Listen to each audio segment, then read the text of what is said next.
सम्माननीय धर्म प्रेमी भक्तजनों, मैं आज आपको यह बताता हूँ कि ईश्वर को कैसे जाना जा सकता है।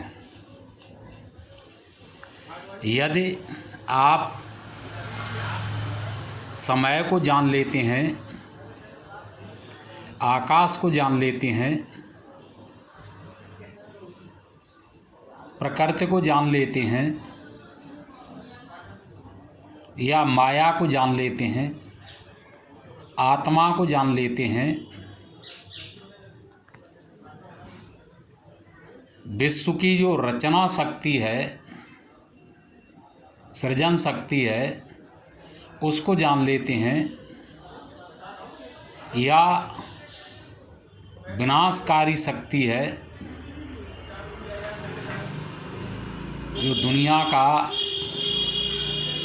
विनाश करती है, या दुनिया की जो परिवर्तनकारी शक्ति है उसे जान लेते हैं। जो मैंने ऊपर बातें बताई हैं उनमें से किसी एक को भी जान लेते हैं तो ईश्वर का बोध हो जाएगा। यदि आप नाभि से ऊपर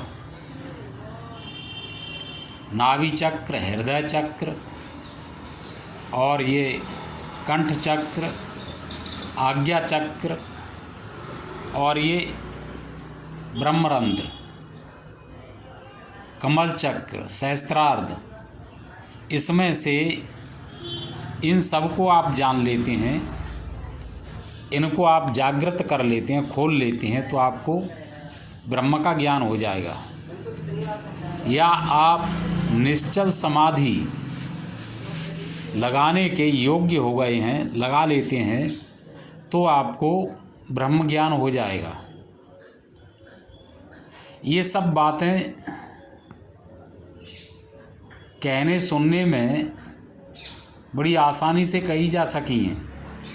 यदि कोई आत्मा को जान लेता है तो भी उसे परमात्मा का ज्ञान हो जाएगा। लेकिन ये बातें बड़ी कठिन हैं।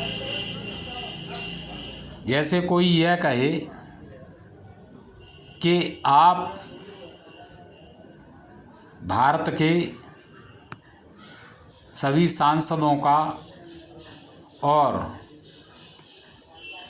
सभी प्रांतों के विधायकों का बहुमत प्राप्त कर लेते हैं तो आप राष्ट्रपति बन जाएंगे। अब ये सुनने में तो बड़ा सरल है, लेकिन यह व्यवहार में बड़ा कठिन है। उसी तरीके से मैंने जो ऊपर की बातें बताई हैं वह आपको या और किसी को सुनने में भले ही कठिन सरल लगें, लेकिन इन सब के लिए कठिन तपस्या, कठिन साधन, कठिन संयम, कठिन त्याग, कठिन तपस्या की आवश्यकता होगी, तब यह स्थिति प्राप्त होगी। इन्हीं शब्दों के साथ मैं अपनी बात समाप्त करता हूँ। जय हिंद। आप सभी को नमस्कार।